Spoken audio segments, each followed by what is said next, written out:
Hey guys, how's it going? It is your boy, Big Blue Drew 97 here, coming at you with another manga review for Dr. Stone. Manga chapter Z equals 166, titled Ultimate Night. And let me just say, this was a good chapter, mainly because this chapter confirms that, yeah, the end of this arc is extremely close. Like, how close is it? Maybe like literally 2 or 3 chapters, because from what we get in this chapter, the war is basically over.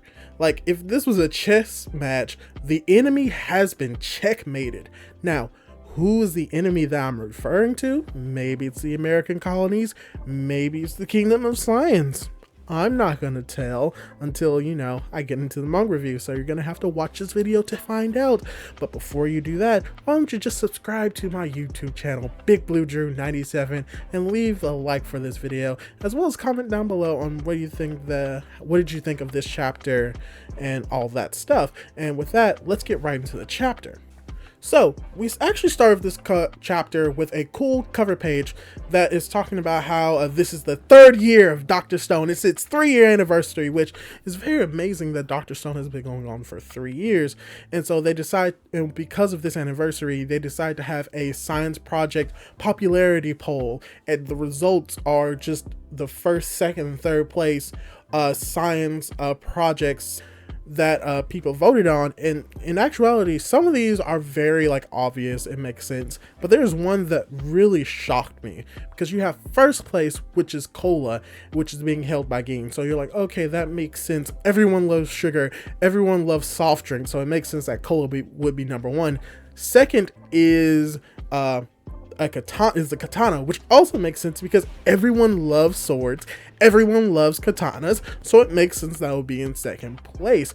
But what is very interesting is 3rd place is the sulfa drug, and I find this one to be the most interesting, but I can kind of logic it out for why it's up here, is because it played a vital role in the beginning of this story when Senku had to save Rui from the disease, and he needed to create the sulfa drug for it. And that was the first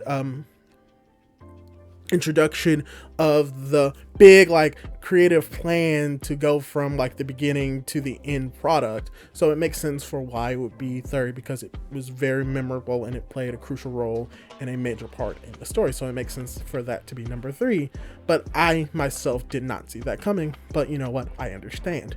So getting into the chapter proper, we have Zeno and his Americans basically believing that they have won this war. They realize that the air battle is coming to an end, but they're like, oh, we've taken over the ship. Everything is great. We've won. This chess match is basically an armed victory of capturing the leader, and we've basically done that. Unfortunately, they get a crude reminder on the name of this story of Dr. Stone. So we have this other guy from the American colonies popping his head. His other teammates see him and they're wondering oh, what's going on with him? And he's like, everything's fine, everything's great. I'm not being forced to do this. I'm not scared. I didn't poop my pants. I'm great. So, he's very scared, and makes sense, because all of a sudden you have Mozu, who comes out of the ship and just beats the heck out of another American colonist with his stick technique that he learned from Hyoga. And he begins to mull, like, ah, man, that exercise, that training is really paying off. And then you have the people in the American colonies thinking oh no, we should probably retreat. But no, one of them is standing firm. One of them isn't going to retreat. And that's mainly because he's crazy, because we see that he's wrapped in some sort of explosive. What is it? I think the old timers from the past who are unpetrified know exactly what he's throwing at them. He's throwing grenades, and they call it out. And you would think why would you throw grenades on a ship? You could kill everyone on the ship. It would take a miracle to do this. You would have to have someone who's capable of deflecting miniature objects in midair. But who could possibly do something like that? So Matsukaze effortlessly deflects the bombs. But what is very interesting about his deflection of the bombs, because he also remembers the time that he reflected the Medusa devices. So, you know, that kind of explains like how he's able to deflect these grenades, is because he's a trained samurai in the way of the bamboo staff. So he deflects the grenades go off, and basically shrapnel flies everywhere, hitting the Perseus as well as the submarine. And then you have Mozu and Matsukaze, who are basically complimenting each other on like how well they did, especially with Mozu, who is just like, oh man, come on, y'all really think that it's gonna be that easy to take us as prisoners? Also, you're threatening to kill us? Come on, you're not being smart. I mean, you could always try. I'm willing to fight you. So you have freaking Mozu, who's going off on like little tyrant wanting to fight, while you have the rest of the Kingdom of Science just looking at him thinking, wow, he is crazy. It's great that he's an ally, but jeez. So while this is all happening, you have the lady who basically, the strong buff woman, who is like, all right, it seems like we should probably take it easy, guys, because the dogfight is just about over. Where we cut over to Senku and Ryusui, as Senku is continuously dropping the acetylene gas out of their plane. It's hitting Stanley's plane, and Stanley's plane begins to fly into the brush, hits the trees. It's down for the count. Senku and Ryusui have won. They've taken down Stanley and his plane. Except for like one minor detail that they probably didn't factor in, that, you know, with gas, it doesn't stay in just one singular location. It can spread. It also got into their plane, as they also come to this realization and crash into the ground. But don't worry, they're safe, everything's fine, everything's okay, except for the fact that Stanley shoots at them with the intent to kill. But Ryusui is a little bit, like, scared about this.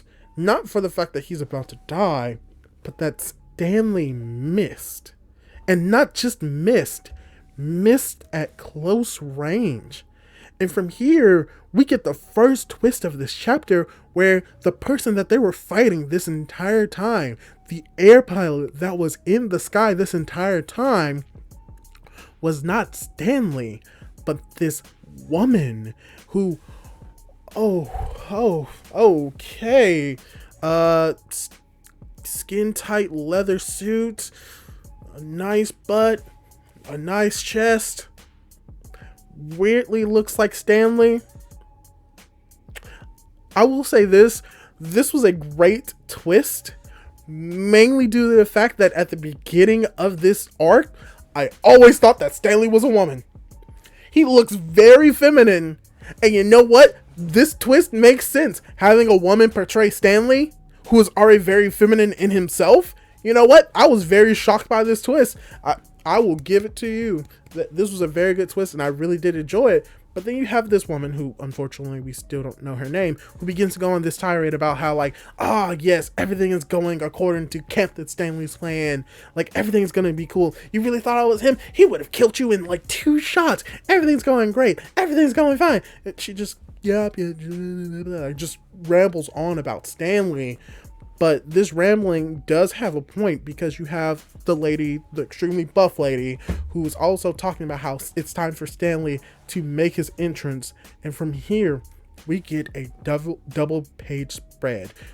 3 double page spreads. The first 2 involve Stanley jumping out the submarine, hitting the deck of the Perseus, taking multiple shots at Matsukaze, destroying his bamboo staff, as well as shooting him in his, I believe his right shoulder. And then you have Mozu, who tries to attack him as well, but Stanley is too fast. He fires off and hits Mozu in the right shoulder as well. They both, Matsukaze and Mozu, both get hit in their right shoulders, which I don't know why it was specifically the right shoulders.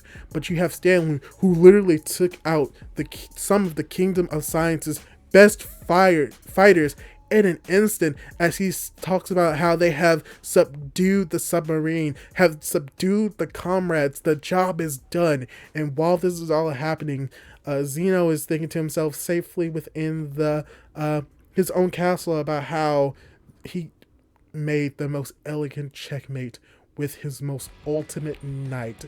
And there's the title of the chapter right there, The Ultimate Knight. But then we get the second twist of this chapter, where Senku is talking about the ultimate knight, huh? Well, do you think that's checkmate? Well, right back at ya, as we see that Zeno has this expression on his face as we hit the final pages of the chapter, which is a double page spread of Tsukasa with a double sword. Apparently attack the enemy is now pointing the sword in Zeno's face as a declaration of checkmate. And wow, I did not expect this. I'm gonna be honest, I did not expect for the arc to basically come to an end in this way, because for the most part, this is the end of the arc, or at least the end of this war, because even though Stanley, as the ultimate knight, has taken over the Perseus and has taken control and has captured the civilians on the Kingdom of Science's ship, Tsukasa has the scientist, has Zeno dead to rights, a sword pointed in his face, most likely unable to do anything against it. So frankly, it's checkmate. And Senku basically has the win, because technically he's still free and their science user is captured, as well as who really between Tsukasa and Stanley. I think Tsukasa can take him, and I think this just proves that, yeah, the war is ending. The Kingdom of Science is won. Yay. It was obvious that they would win, but I'm gonna be honest, I did not think that the tunnel wouldn't play as big as a part as we all thought it would. Because frankly, the fact that Tsukasa is here in the colony means that the tunnel was completed within the same time as the submarine. But I just thought that there would be a greater focus on that we would actually see them invade the American colony, see them hide, and then attack. But no, we just get the attack of the Kingdom of Science on Stanley. And most likely what's going to happen is next chapter, we're going to get a flashback to like how this all occurred.